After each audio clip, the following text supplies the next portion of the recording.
The warning over looming childcare crisis is 10,000 providers have been lost since 2018. We're going to read into this more from this exclusive from REGANELITE, you guys. Let's go.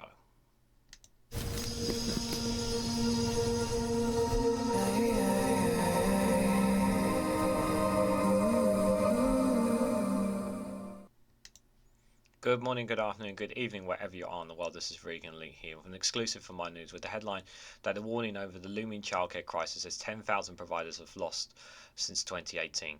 There has been a 15% drop in the number of providers since 2018, with the total falling by 10,300. I've spoken in quite a while ago about childcare and about how I have a relative of mine who works in childcare, more in the private sector rather than in the state childcare sector, and about how difficult it is for private companies to be able to make money because of the way the schemes that we have, in order to get children into childcare.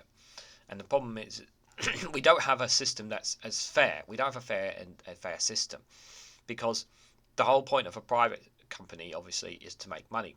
Now, if they're not making money, and if they're taking in free children, and they get a supply of that money obviously from the government, and they're told specifically that they can only spend on specific things, they still have to make some money somewhere. And that's where the cost of additional things come in. So those who don't apply and those who pay out, fork out, are usually those of wealthy parents who can afford to put their children in childcare. But there we have so many cases now of grandparents looking after children all the time now. You see it everywhere.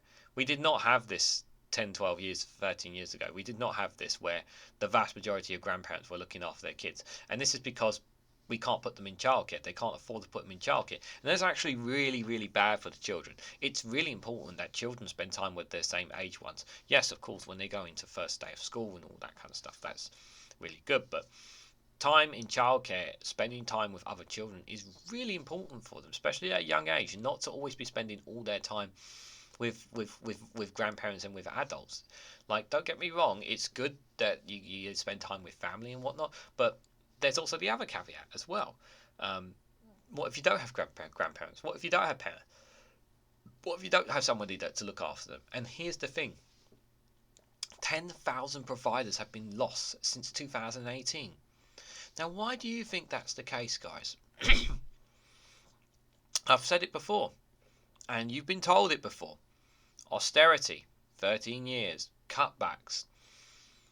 There have been just so many things have been ripped apart by the Conservative Party.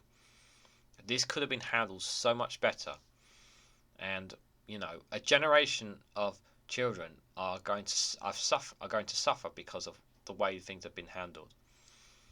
A 15% drop in the number of providers. 15%. That's a huge number when you think about it in the perspective of 100%. 10,300. It's shameful, absolutely shameful, and the government should be doing more to help to make sure that every child is given the childcare that they need, whether it is rich or poor.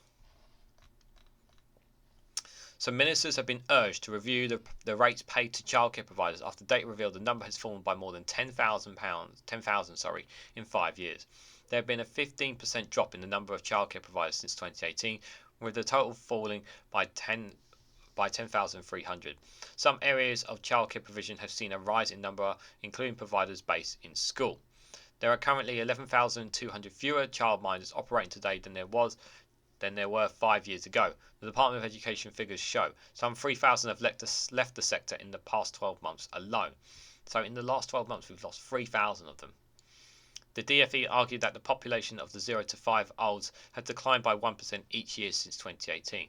But the Liberal Democrats warned the figures show a huge crisis looming in the sector and accused the government of underfunding the early years sector.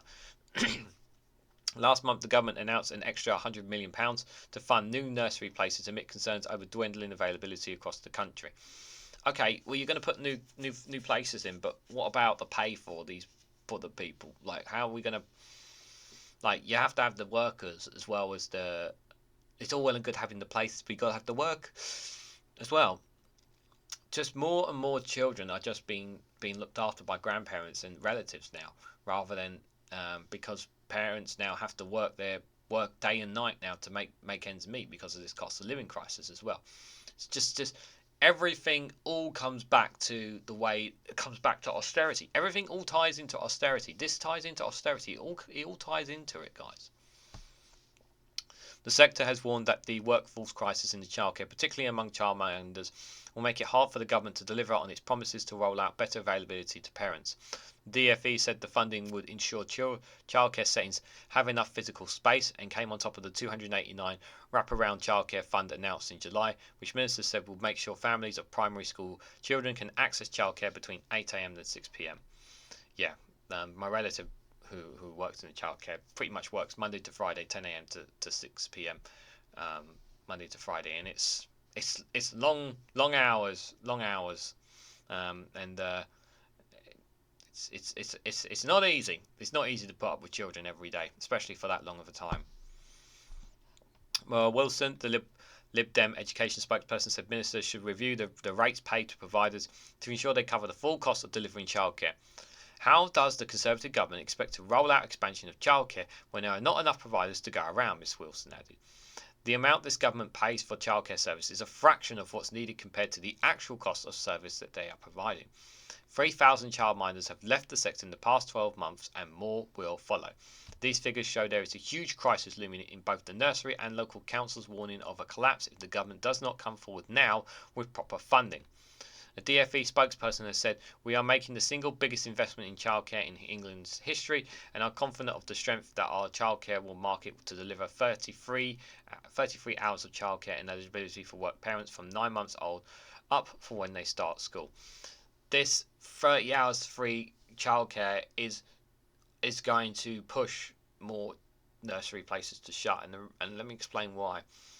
If it is already difficult enough for some of these nurseries to look after these children. Now, don't get me wrong; they are getting funding from the government, to look after some of these 33 hours of childcare, but they are extremely restricted to what they can spend it on, and they have to spend it specifically on the child.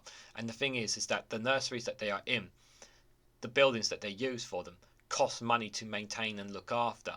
And if that company is not making any kind of money whatsoever with these children, then what is the point of them running in the first place?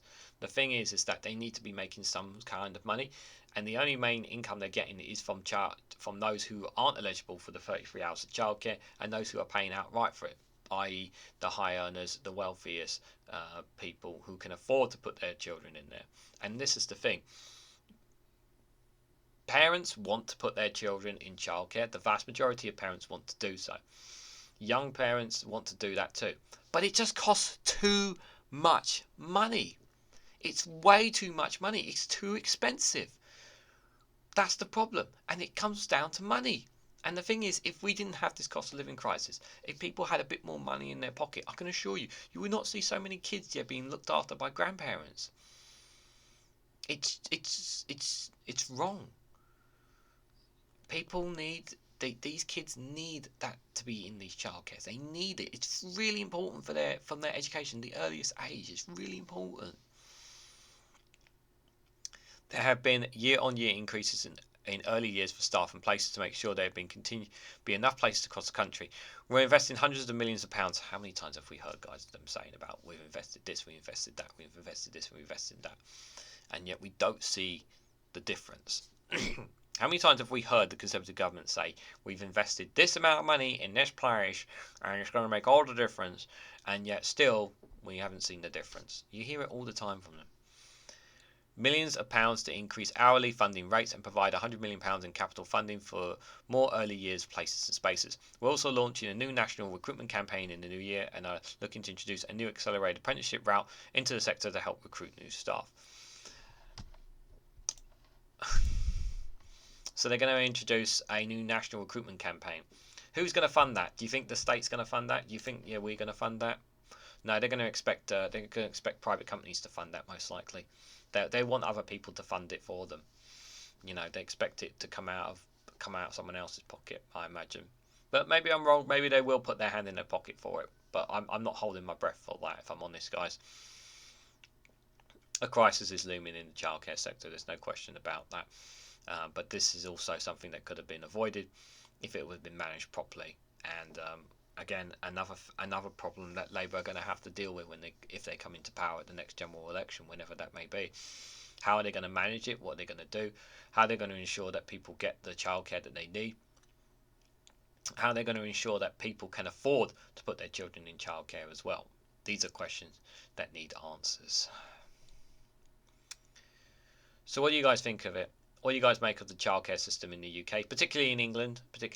I'm not sure how it compares to Scotland. I'm sure it's much more favourable up there, but I'm sure you guys in Scotland will let me know in the comment section down below. But how does the childcare system here in England compare to other places? Maybe some of you from across in Europe, or those in America, might be able to explain better. Maybe the systems that you have are a bit more different. What's the comparisons are like, and what should the government be doing to ensure that every child is given the best opportunities in childcare so they can be with their other ones to get the best education possible? Any ideas and suggestions, leave them in the comment section down below. Hit the like button, be greatly appreciated. Share this across social media and hit that bell notification icon to be notified of when I go live. And subscribe, because it really does help to support the channel. And if you want to financially support me this Christmas, you can do so by buying me a coffee or joining me on Patreon. Thanks again so much for watching, and I hope to catch you all very, very soon.